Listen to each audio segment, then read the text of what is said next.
Estás viendo Infinito. Abre tu mente.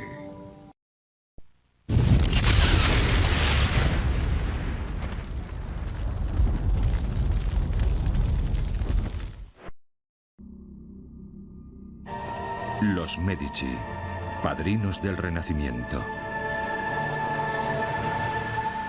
El nacimiento de una dinastía. Florencia, 1389. Un niño es bautizado en un mundo medieval. No era de cuna noble. Era el hijo de un comerciante. Se llamaba Cosimo de Medici.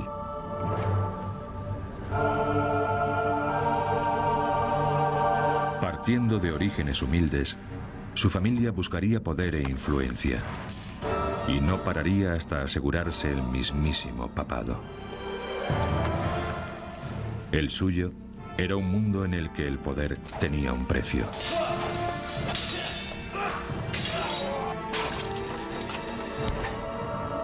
Intriga, crimen, asesinato y guerra. Pero la ciudad de Florencia rebosaba también creatividad. Y para mayor gloria de la familia, los Medici protegerían y pagarían a los artistas y pensadores más importantes de su época.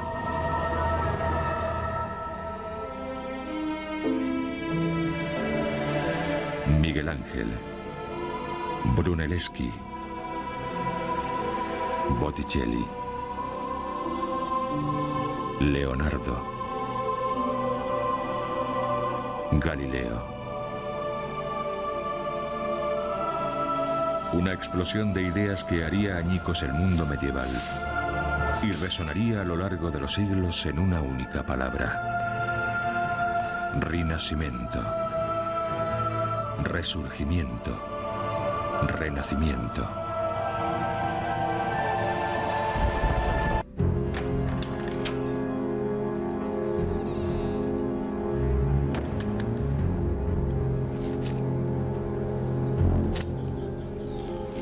En los albores del siglo XV daba comienzo una ilícita batida. Unos hombres registraban Europa en busca de un tesoro. En algún lugar de los confines de la Santa Iglesia se hallaba su premio. No eran las reliquias incrustadas de joyas ni los iconos sagrados de la cristiandad medieval.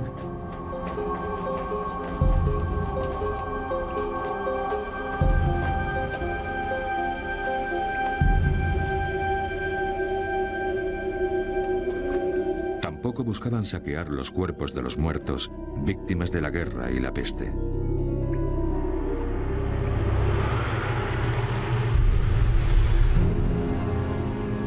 Oculto en las más oscuras criptas de la iglesia, se hallaba un premio mucho más antiguo y preciado, y a veces más peligroso.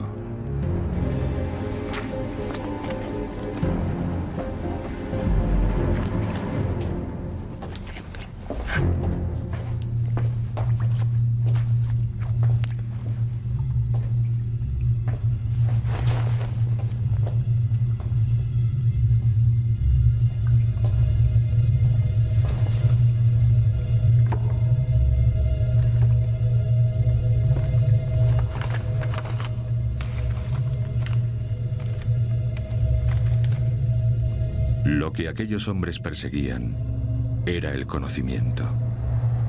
Cosimo de Medici y sus amigos buscaban los secretos perdidos del mundo antiguo.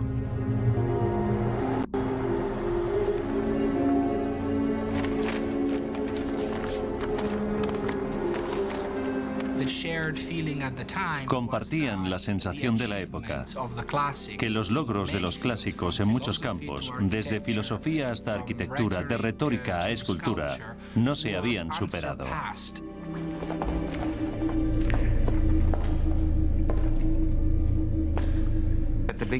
Al principio podía ser divertido sacar a la luz esculturas antiguas o interesante descubrir manuscritos perdidos en monasterios lejanos, sacarlos y leerlos.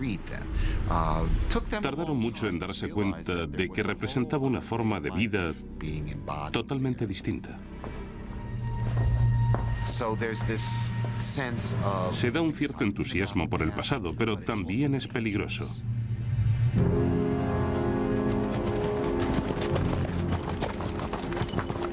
Desde toda Europa, el conocimiento antiguo se recupera en Florencia, la ciudad que vio nacer a Cosimo.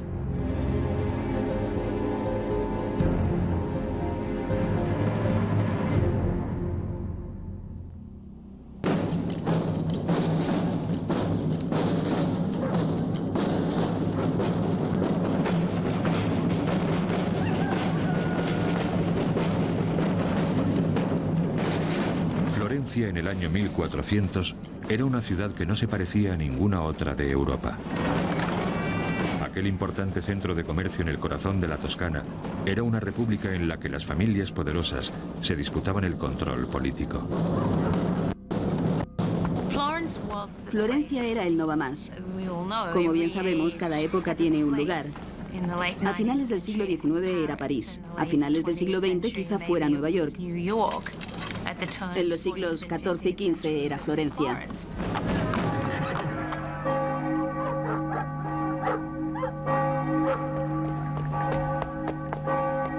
En una bocacalle de la Piazza, la plaza principal, una ambiciosa familia intentaba hacerse un nombre. El Banco Medici, especializado en operaciones a pequeña escala, surgió en la trastienda de un establecimiento de lanas.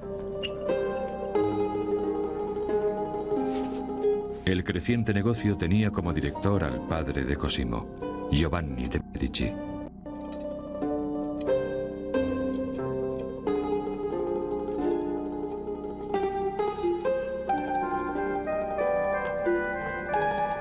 Giovanni se había abierto paso desde la pobreza rural mediante una combinación de arte para vender y prudencia económica.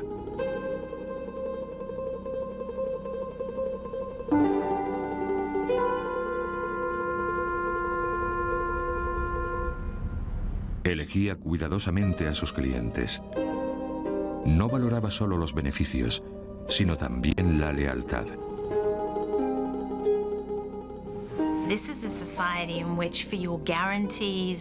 Es una sociedad donde para garantizarte cierta seguridad recurres a un hombre que es tu mecenas y tú eres su cliente. Las demás personas asociadas con él son tus amigos y de esta forma puedes conseguir casi de todo mediante esta red de amigos de amigos. Baltasar Cossa era un antiguo pirata que se había lanzado a una carrera alternativa en la Iglesia. Ahora tenía ambiciones de llegar al Vaticano, incluso de ser papa.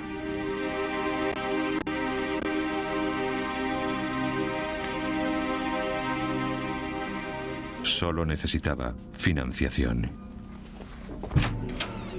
Giovanni sabía que la Iglesia era un caos. El propio papado estaba a disposición de cualquiera. Con el dinero suficiente, hasta Cossa tenía posibilidades de éxito. Giovanni decidió apoyar al insólito forastero. Los Medici prepararon un generoso préstamo. Era un enorme riesgo para su negocio local. La familia respaldó a Cossa durante todo su ascenso en la escala de la Iglesia, de sacerdote a cardenal.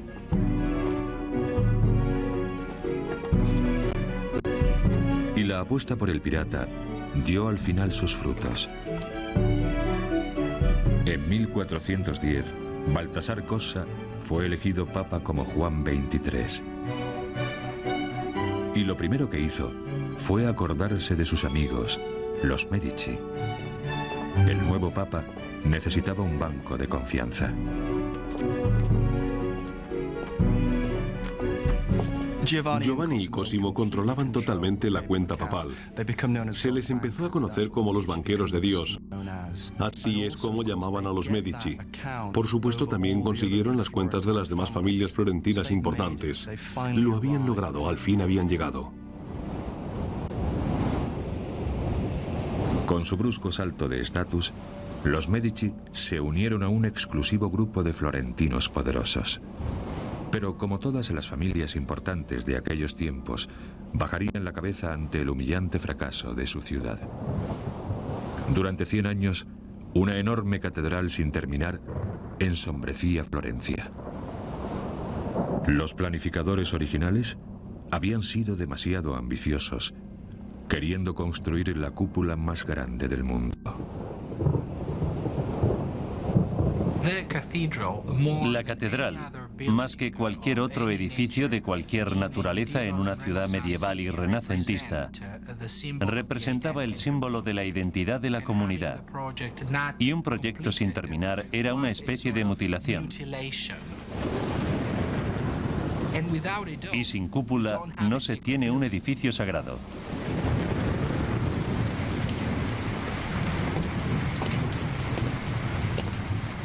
Todo el conocimiento en cuanto a construcción contemporánea se había agotado. Ahora la ciudad buscaba ideas frescas en una nueva generación.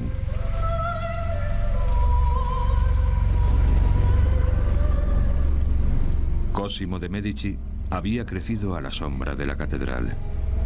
Ahora, él y su padre estaban en el umbral del poder civil.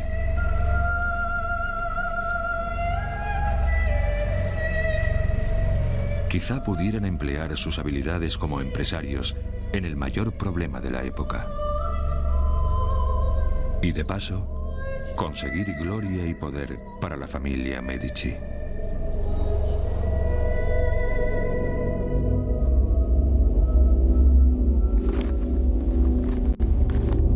La búsqueda de una solución al problema de la cúpula llevó a los hombres a estudiar los logros del pasado eclesiástico. Estudiosos como Cosimo sabían que haría falta una mente poco convencional para descifrar las tentadoras pistas. Por las calles de Florencia rondaba un hombre así, un genio autodidacta obsesionado por los misterios del mundo antiguo.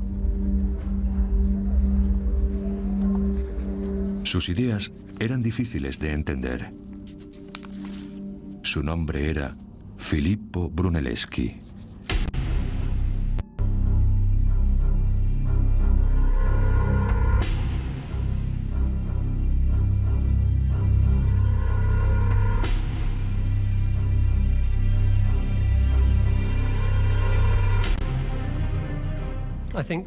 Creo que hoy en día la gente es reticente a utilizar la palabra genio, pero me parece muy adecuada en el caso de Brunelleschi. Sin embargo, como muchos genios, no era una persona a la que uno tuviera ganas de conocer. El estilo de Brunelleschi era poco ortodoxo y le costó muchas enemistades. Tuvo numerosas discusiones con los llamados padres de la ciudad. En una ocasión fue literalmente expulsado del Palacio de Gobierno a la fuerza porque perdió los estribos y al parecer insultó a los presentes, que no estaban dispuestos a consentirlo y le echaron.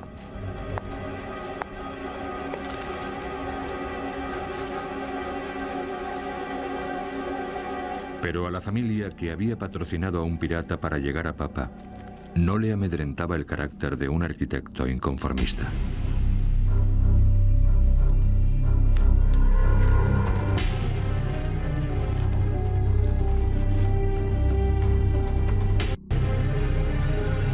En los Medici, Brunelleschi había encontrado unos mecenas deseosos de apostar por sus ideas.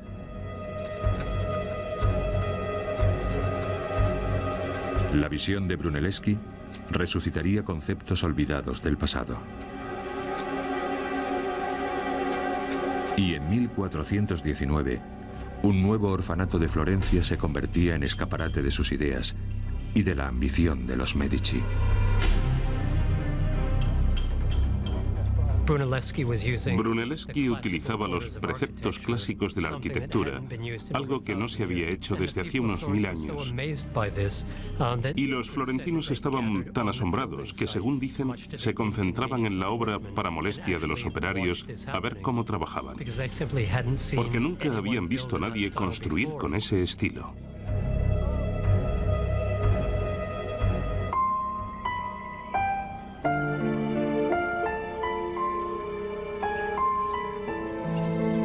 Fue la primera vez que se utilizaban columnas de verdad como soporte de estructura desde los días de la antigua Roma.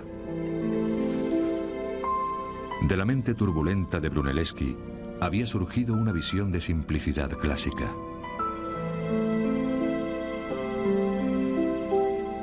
Provocaría una revolución de la arquitectura en toda Europa.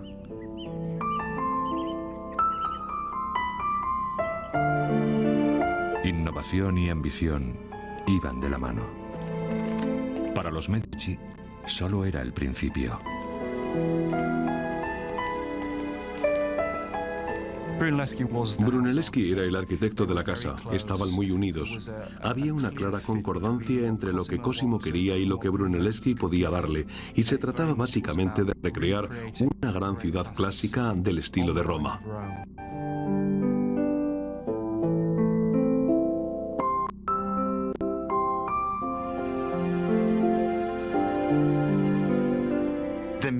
La familia Medici hacía lo mismo que todas las familias dirigentes. Intentar conseguir poder mediante acuerdos públicos y privados y luego promover su imagen en el resto del mundo, a través del arte y la literatura, y haciendo que se escribiera sobre ellos. Eran mecenas de cosas que sirvieran a sus propósitos.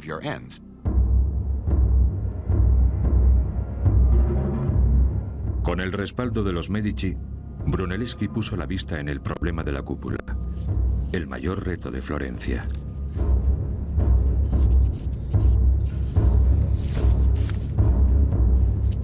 Brunelleschi se puso manos a la obra. Cosimo le apoyaría públicamente. Las autoridades eclesiásticas estaban desesperadas y ofrecían una jugosa recompensa en metálico por una solución. El modelo de Brunelleschi mostraba la cúpula sin armazón más grande de la cristiandad. Pero temía que le robasen las ideas. Escribió sus cálculos codificados y se negó a explicar los detalles de su proyecto. Las autoridades catedralicias pidieron algún tipo de muestra antes de conceder el proyecto. Brunelleschi les retó a sujetar un huevo de pie. Cuando se rindieron, Brunelleschi cascó el huevo por un extremo y lo dejó de pie. Los hombres se quejaron de que aquella solución era demasiado obvia. Brunelleschi protestó. Claro que lo era. Al igual que la solución a la cúpula, si les mostraba su proyecto. Las autoridades cedieron al testarudo arquitecto. El encargo de la cúpula era suyo. Pero lo que intentaría ahora Brunelleschi no tenía precedentes y era muy peligroso.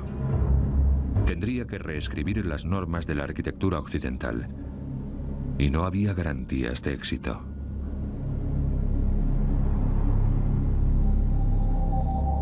Para inspirarse, Brunelleschi acudió a la mayor civilización del mundo antiguo. Y en el despertar de Brunelleschi estuvo Cosimo, el banquero papal, ansioso por ver las cosas con sus propios ojos.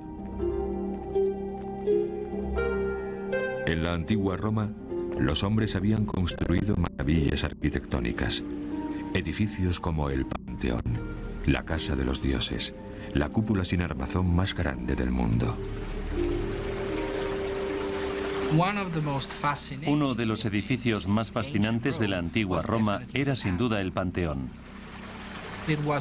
Durante mucho tiempo, fue uno de los edificios más fascinantes en la imaginación colectiva del mundo occidental. Era algo que había que absorber, que asimilar con el fin de adecuar las técnicas de construcción, pero también el sentimiento que expresaba la cúpula. Brunelleschi halló valiosas pistas en el diseño del Panteón. Quería descubrir no solo sus proporciones, sino también los pormenores de cómo se había construido. Lo que sorprendía en especial a los contemporáneos era el tamaño de la cúpula y el hecho de ser una de las pocas cúpulas completas que había sobrevivido desde los tiempos antiguos. Los arquitectos de la antigua Roma habían apuntalado el Panteón con madera y vertido su cúpula de hormigón desde arriba. Pero no había madera suficiente en toda la Toscana para construir un andamiaje en el interior de la Catedral de Florencia. La cúpula de Brunelleschi tendría que sostenerse por sí misma durante el proceso de construcción. Hasta la receta del hormigón se había perdido desde la caída de Roma. Pero gracias a un estudio intensivo, el Panteón dio pistas a Brunelleschi. Le inspiró su inteligente piel doble, y Brunelleschi utilizó la idea del potente círculo del Panteón, colocando una cúpula interior dentro del tambor octogonal de la catedral. Unos anillos de piedra arenisca sujetarían la estructura como si fuera un barril. Era una idea ingeniosa y totalmente original.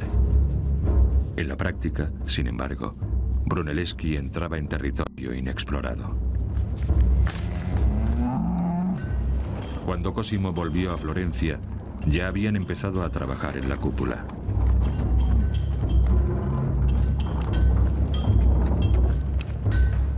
Se oían los martillos. Los trabajadores estaban en la calle, convocados por las campanas que les sacaban de la cama. La escena era de una actividad caótica, parecida a la de Nueva York en los años 20, cuando empezaron a construirse los primeros rascacielos.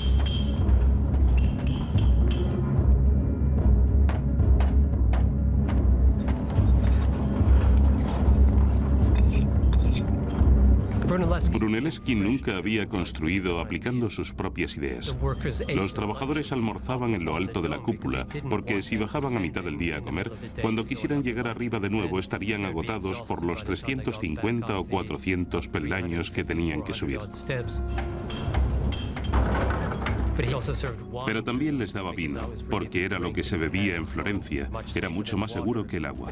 Sin embargo, se aseguraba de aguar el vino. Añadía una tercera parte de agua en la bebida que se daba a las embarazadas en la época.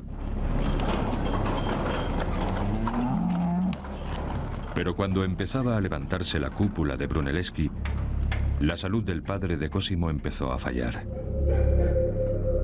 Giovanni de Medici conocía los peligros que acechaban en las calles de Florencia. Aunque era rico, se había esforzado por mantener un aura de modestia. Un hombre que iba en mula no incitaba al asalto. Giovanni le dio a su hijo un consejo. Procura no ir al palacio de gobierno. Espera a que te llamen. Haz lo que te pidan y nunca muestres orgullo. Mantente alejado de la atención pública.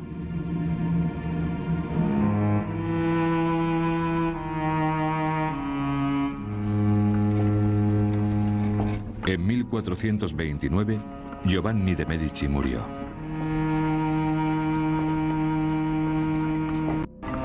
La ciudad de Florencia lloró a un mecenas modesto. Pero Cosimo de Medici había perdido a su guía y mentor.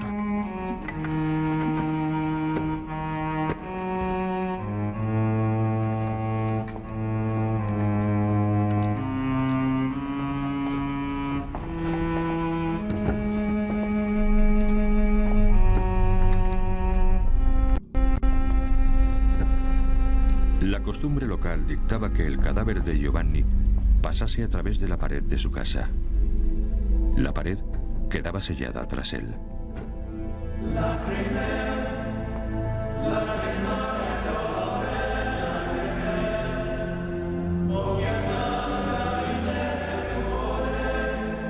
Giovanni fue enterrado en la iglesia de San Lorenzo, reconstruida por Brunelleschi siguiendo líneas clásicas.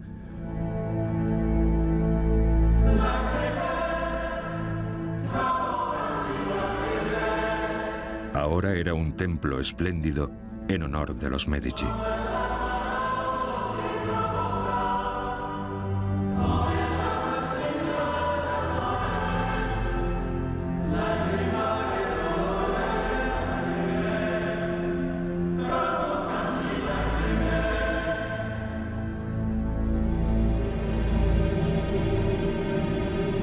La muerte de Giovanni ensombreció el futuro de la familia. Cosimo tendría que asumir el papel de su padre. Pero, ¿cómo continuar con el legado de su padre sin estar en el candelero? Los rivales de Cosimo, la familia Albizzi, habían gobernado Florencia durante generaciones. Desconfiaban de cualquier desafío a su poder.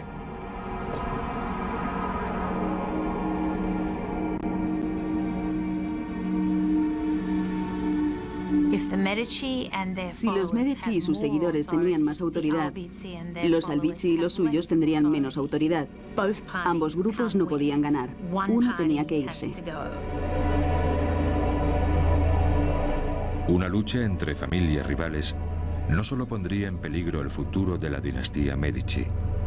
Además, amenazaría con arrastrar a Florencia de vuelta al mundo de la Edad Media.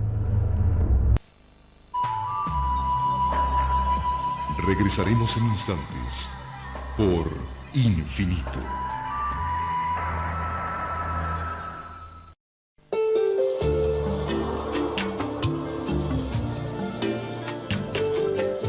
Estás viendo Infinito. Abre tu mente. Y ahora, continuamos disfrutando de nuestra programación por Infinito, serial del nuevo milenio.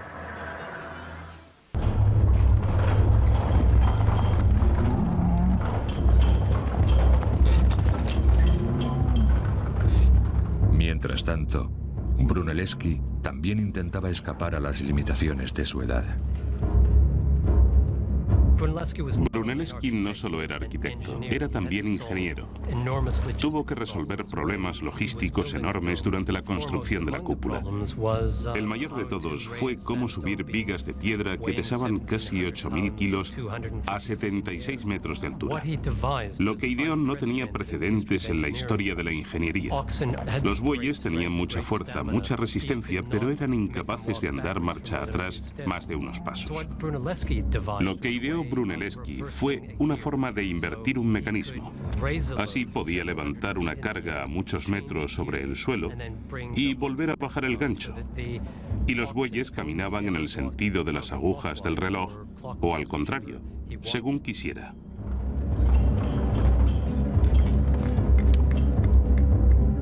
Pero nadie garantizaba que el intrincado diseño de Brunelleschi funcionase. La ciudad de Florencia estaba nerviosa. Y nadie más que Cosimo, cuyo mecenazgo de Brunelleschi era bien conocido. Nada complacería más a los enemigos de Cosimo que ver fracasar a Brunelleschi.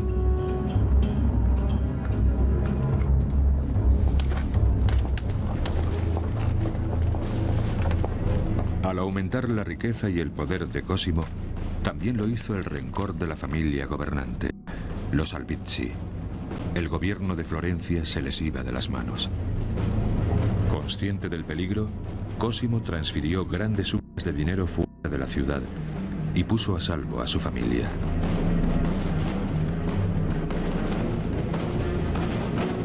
Florencia siempre se construyó alrededor de familias extensas y poderosas que gobernaban la ciudad. Para los Albizzi, que los Medici se pusieran por delante de ellos en ese sentido, suponía un golpe tremendo. Por tanto, estamos en un momento crucial donde las luchas internas se ponen muy feas. En momentos de lucha política intensa, como ocurría en Florencia entre 1420 y 1430, todo estaba permitido. Sobornabas, matabas, intimidabas, para ganar amigos y personas con influencias. El 7 de septiembre de 1433, Cosimo fue llamado al Palacio de Gobierno.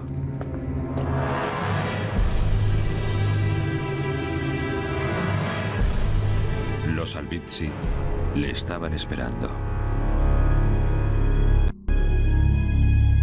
Habían tramado un complot para deshacerse de los advenedizos Medici. Cuando llegué al palacio, Encontré a la mitad de mis compañeros ya en plena discusión. Pasado un rato, recibí la orden por la autoridad de la señoría de subir escaleras arriba.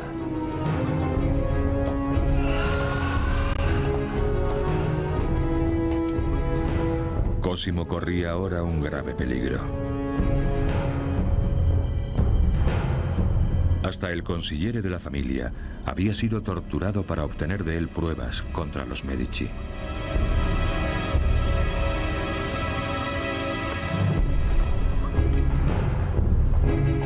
Cosimo estaba a merced de sus enemigos.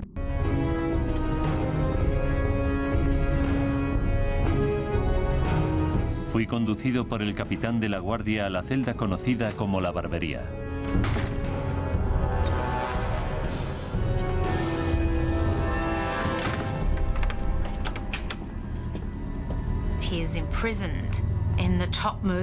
Lo encarcelan en la sala del jurado más alta, en lo alto de la torre del Palacio de Gobierno. Él pensaba que le tirarían al vacío. Era su mayor temor, que le arrojasen por la ventana, porque ocurría mucho en aquella época. Y toda su familia temía no volverle a ver.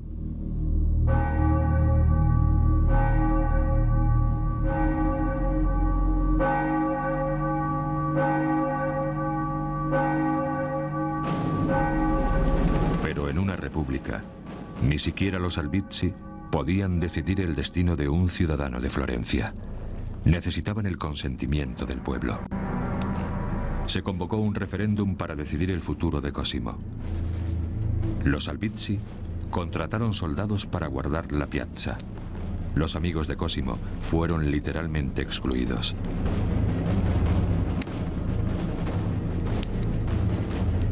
Cosimo fue acusado de traición contra la ciudad y su gente.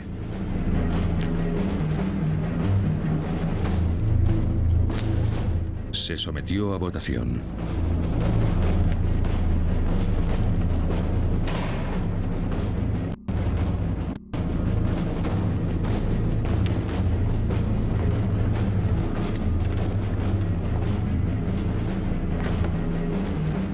Cosimo de Medici fue declarado culpable. Ahora se enfrentaba a la ejecución.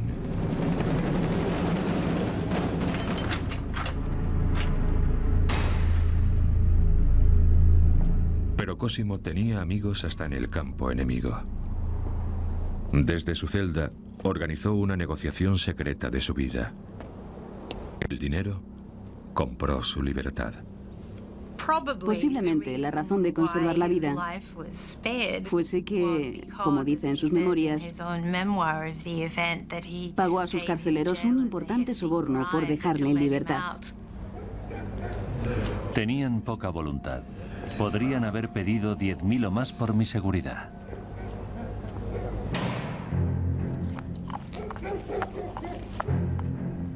Cosimo había sobrevivido, pero él y su familia fueron desterrados, y Florencia quedó en manos de los Albizzi. Ningún amigo de Cosimo estaba a salvo. El propio Brunelleschi fue encarcelado, y el trabajo de la cúpula quedó abandonado. Pero la vida de Florencia sin Cosimo no sería fácil. El Banco Medici había financiado la mayor parte de la actividad comercial de la ciudad. La economía florentina no tardó en sufrir un parón. Los que apoyaban a Cosimo le suplicaron que volviese y retomase la ciudad a la fuerza, pero Cosimo recordó el consejo de su padre. Espera a que te llamen. Cosimo esperó. Sabía que sin dinero, los habitantes de Florencia se cansarían pronto de los Albizzi. Estaba en lo cierto. En un año, los Albizzi habían perdido el control de la ciudad y se pusieron en contra de la gente. Atacaron el Palacio de Gobierno, pero el capitán de la guardia de la ciudad, leal amigo de los Medici, les detuvo.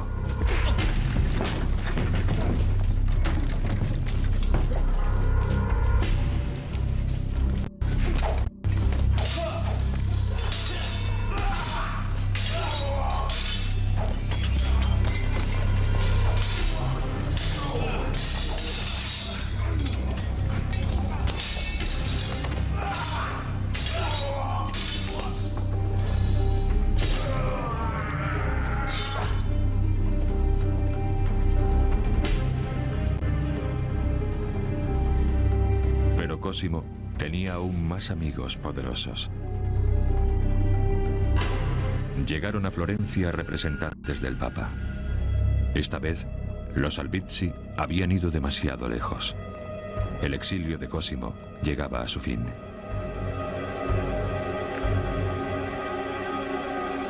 Al caer el sol, nos ofrecieron volver y partimos con muchos seguidores. La gente abarrotaba la piazza y en el palacio había muchos hombres armados como medida de seguridad. Cuando a Cosimo le ofrecieron el control de la ciudad de Florencia, aceptó modestamente.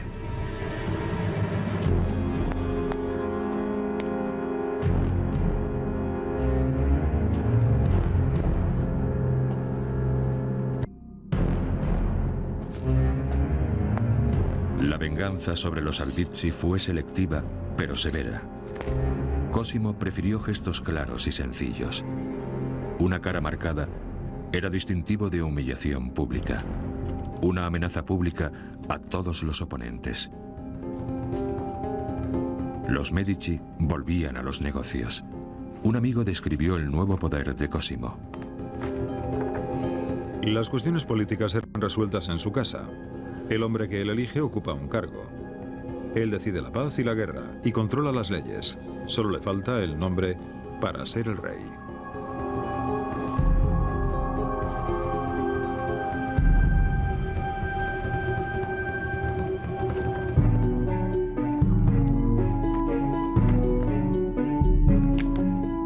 El dinero volvió a inundar Florencia. Brunelleschi llevó de nuevo a sus obreros a la cúpula.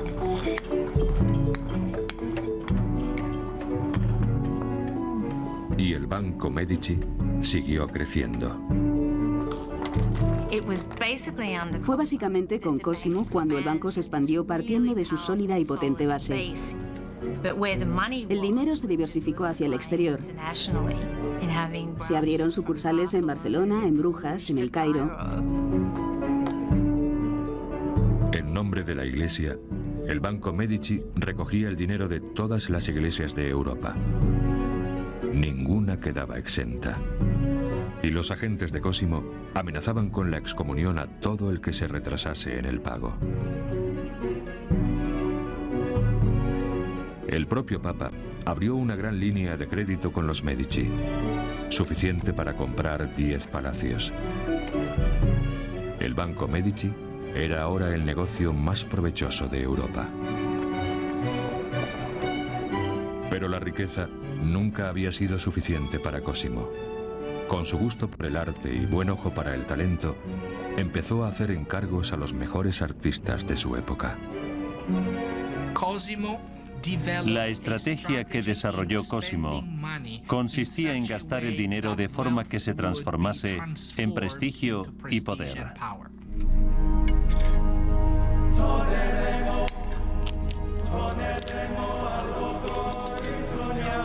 Cosimo de Medici se convirtió en el mecenas más solicitado de Florencia.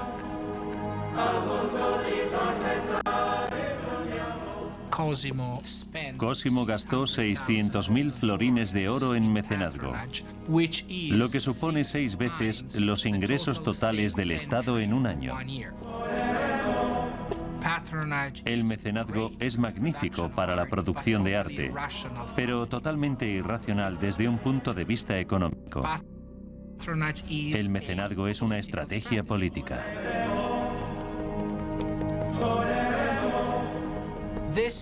Esta, en mi opinión, es una de las claves para entender el Renacimiento.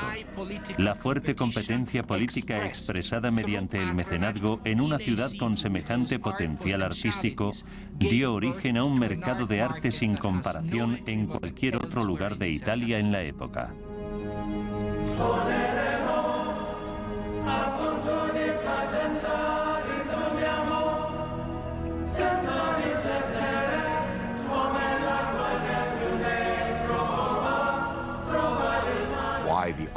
¿Por qué el artista necesita el mecenas? Es muy sencillo. En el Renacimiento no hay mercados de arte públicos como los que tenemos hoy. Uno no hacía arte, lo ponía en un escaparate y esperaba a que alguien lo comprase. Solo se hacía arte cuando alguien lo encargaba y pagaba por él más o menos por adelantado.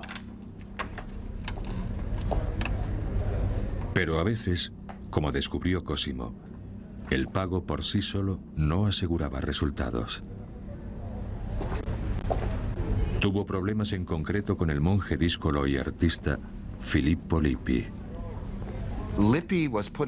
Al Lippi le metieron en el monasterio porque era huérfano, no porque él quisiera ingresar. Y la verdad es que no se adaptaba a aquel estilo de vida. Siempre se estaba escapando y corriendo tras las mujeres. Si hay algo que Cosimo entendía, era que la gente trabajaba mejor cuando está contenta. Si en vez de gritarles, ser imperioso y exigente o hacerles cumplir hasta la última letra de un contrato, les tratas como seres humanos con otras necesidades y otra vida, casi seguro que obtengas un trabajo mejor y más fiable. A Cosimo no le importaba lo que cada uno hiciera en su tiempo libre si aparecía a trabajar y cumplía con lo que le habían encargado.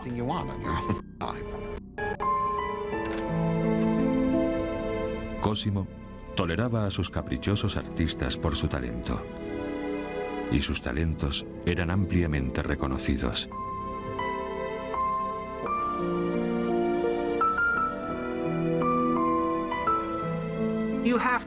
En esa época es difícil ser artista porque estás sometido a mucha presión. El 70% de los artistas del Renacimiento de aquella época realizaban su actividad en Florencia. Aunque hay muchos mecenas y mucho dinero disponible, no todos los proyectos concedían el mismo tipo de dignidad y visibilidad al artista, que tiene que autopromocionarse y conseguir cierto nivel de credibilidad y de fama para poder recibir los encargos de los mejores proyectos. El hombre que trabajaba en el mejor proyecto de Florencia era Filippo Brunelleschi, y seguía rompiendo los límites de la convención y el entendimiento. Veía el mundo como ningún otro hombre lo había hecho. En 1434, Brunelleschi desveló una nueva técnica que cambió radicalmente el arte occidental. Inventó la perspectiva. Brunelleschi desarrolló la perspectiva lineal, que daba a sus dibujos una sensación de espacio tridimensional, mientras que el arte gótico es principalmente plano. Los objetos eran representados como formas sólidas, redondeadas y tridimensionales, que imitaban la apariencia del mundo real. La perspectiva lo revoluciona todo, revoluciona el arte, pero después, por supuesto, también nuestra forma de verlo. Crea una forma moderna de mirar. Comienza en el siglo XV y prácticamente gracias a Cosimo comienza con Brunelleschi. Cosimo había ampliado su círculo de amigos radicales. Entre sus favoritos estaba un destacado escultor, Donatello. Cosimo sentía cierto cariño por Donatello. Eran muy buenos amigos. Le empleó en muchos proyectos, pero la relación era más cercana. Había una especie de lealtad personal.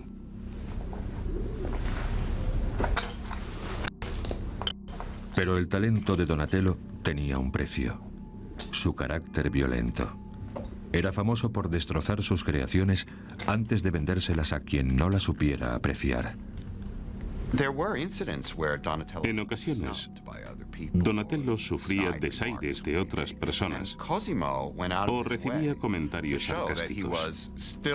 Y Cosimo se desvivía por demostrar que seguía siendo amigo de Donatello y que no le importaban esas cuestiones personales nimias, sino que era un individuo honrado, íntegro y con talento que merecía ser tratado con el máximo respeto. Cosimo era uno de los pocos amigos en quien confiaba Donatello y le había encargado una obra de arte realmente radical.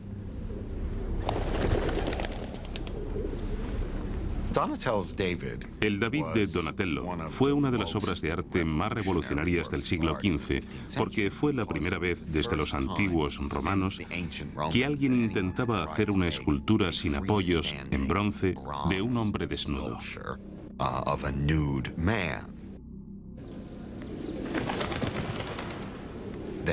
El yelmo que hay en el suelo, que pisa David, con la cabeza de Goliat dentro, es un símbolo de victoria. Tiene una gran pluma que sube por el muslo de David y se intuye cierta caricia erótica.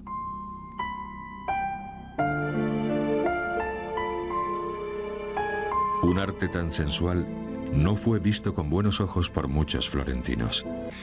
Y por ello, jugaba con algo muy peligroso. Pero estaba dispuesto a arriesgarse más que algunos de sus contemporáneos. Cosimo ofrece un espacio a artistas y escritores para desarrollar ideas nuevas que escapen a la ortodoxia de la Iglesia Católica. El arte está en todas partes. El arte y la escultura y la arquitectura van ampliando los límites de lo que es posible hacer. Nadie en Florencia se arriesgaba más que Brunelleschi. Su espléndida cúpula se elevaba aún más. Con cada nuevo ladrillo, el ángulo de la catedral aumentaba. Era una fase crítica del diseño de Brunelleschi. Uno de los mayores problemas a que se enfrentó Brunelleschi cuando construía la cúpula, y en especial cuando llegó a lo más alto, fue cómo evitar que los ladrillos se cayeran hacia adentro. Lo que hizo Brunelleschi fue insertar tiras del ladrillado vertical para sujetar las filas horizontales a estas verticales, que estaban unidas a otras 5 o 6 filas más abajo y en las que la argamasa se había secado.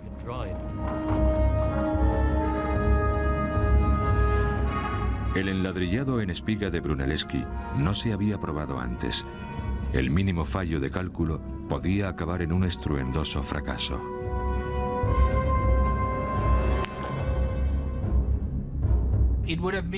Habría sido un desastre, pero yo diría que no tanto como el de no terminar el proyecto arquitectónico, sino un desastre al fracasar en la construcción del símbolo más grandioso del orgullo florentino de todos los tiempos.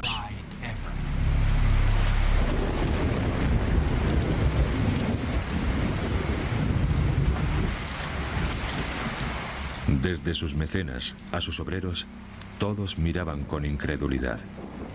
Brunelleschi tenía que demostrar que llevaba razón. Brunelleschi era una persona muy práctica. No solo revisaba muchos ladrillos de los que se usaban y devolvía remesas enteras si no le convencían, sino que además muchos ladrillos los ponía él mismo.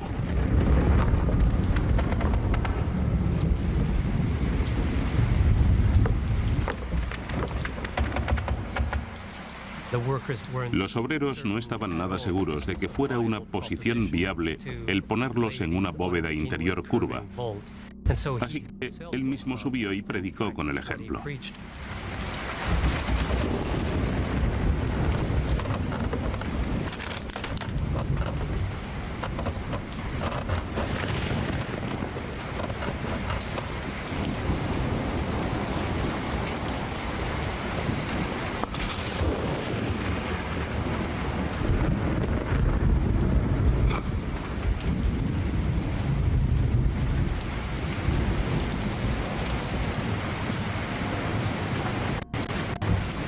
El genio de Brunelleschi desafiaba todas las dudas y los peligros.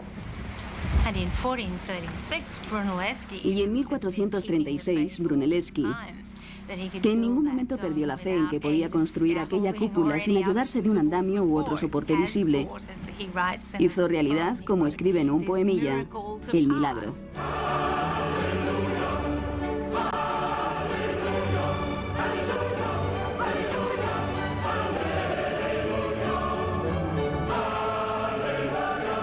Aquel gran logro reflejaba el ascenso de la familia más poderosa de la ciudad. Y ahora dominaba majestuosamente la ciudad de Florencia, la mayor proeza arquitectónica del mundo occidental.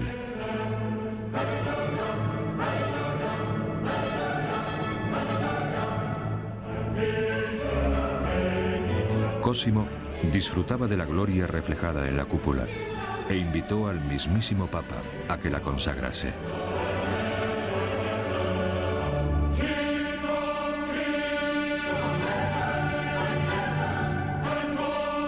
Si Cosimo hubiera mirado hacia el futuro, habría visto la historia del Renacimiento desplegada en el techo de la propia cúpula.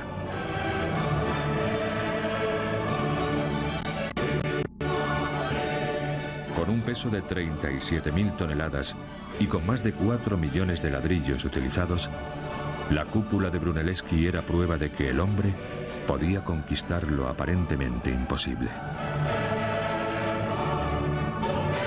Un amigo de Cosimo escribió sobre su impacto. Toca el cielo y proyecta una sombra sobre toda la Toscana.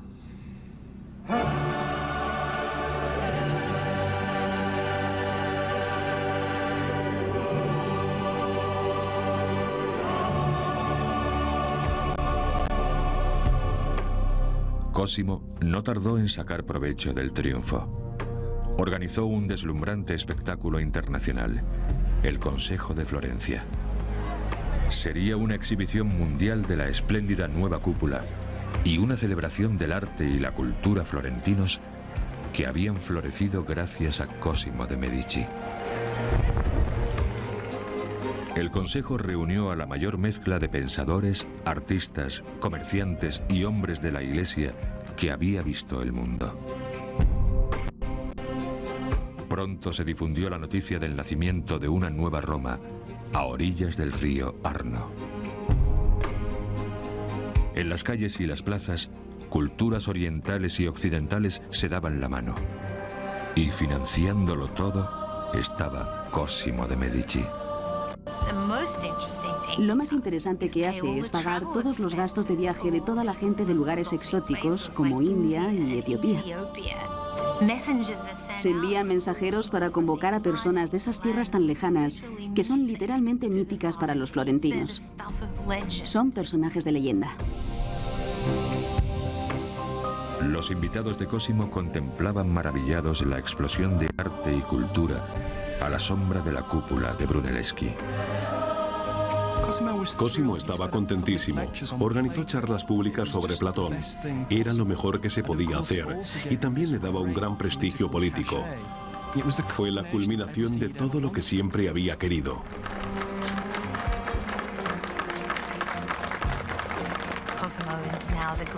Cosimo se convierte en el gran intercesor por el pueblo florentino. Sin duda es su mecenas, su padrino en todos los sentidos.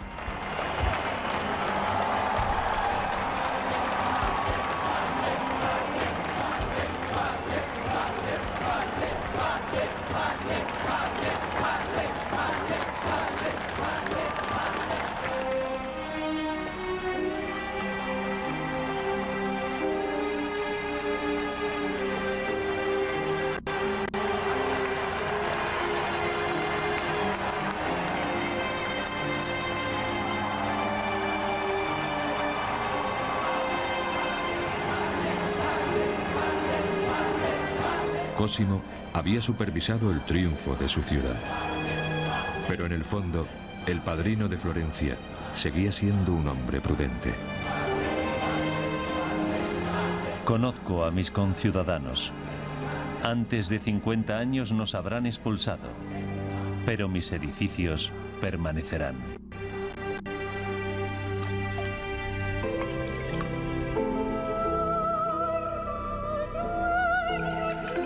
En sus últimos años, bautizó y enterró a un hijo y a un nieto.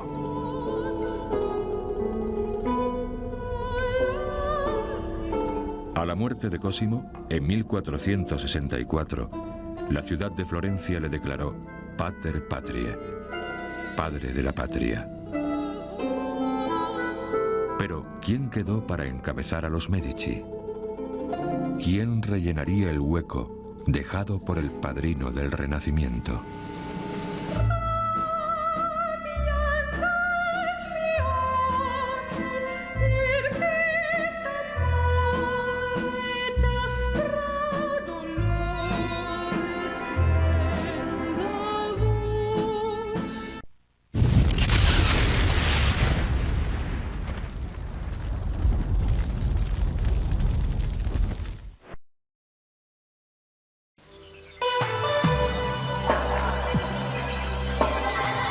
Usted está viendo Infinito. Infinito. Señal del nuevo milenio.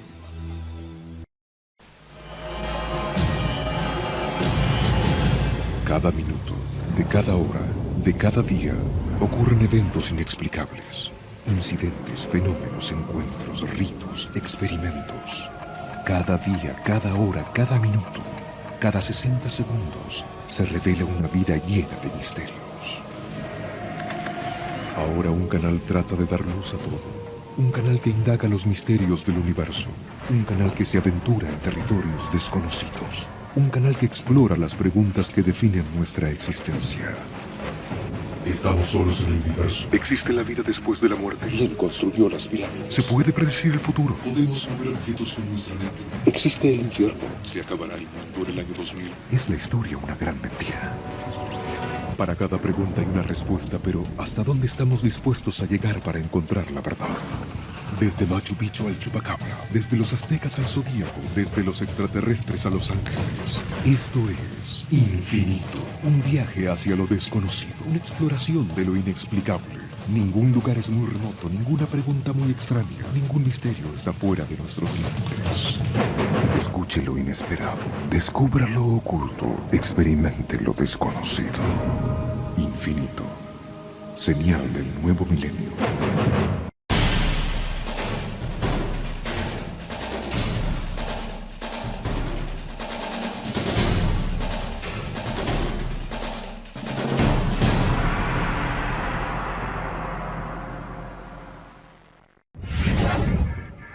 Infinito.